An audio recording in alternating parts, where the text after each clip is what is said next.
नुआखाई होउछि पश्चिम ओडिशार एक सुंदर चाषी पर्व अटे जहाकु खुशी और कृतज्ञतार सहित बहुत पूर्व कालरू मना जाउछि। गणेश पूजार नेक्स्ट दिन ही यही पर्व पालन करा जाए।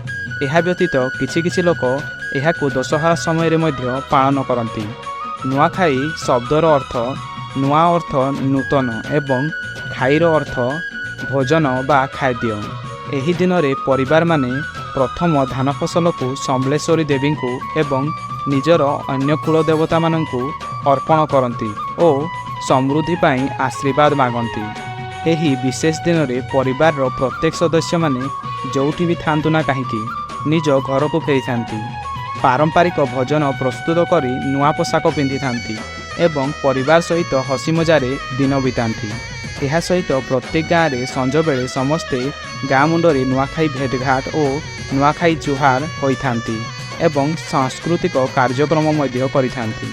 नुआखाई पर्व केवल एक खाद्य पर्व नुहे, यह एकता परंपरा एवं समाज रे संपर्क संबलित करिवार पर्व। सो आमे जेमिति नुआखाई पर्व पालन करुछु, आसंतु आमर समृद्ध परंपरा को भल पाइबा और आम मूल सहित जड़ित रहिबा। समस्तंकु मोर नुआखाई जुहार।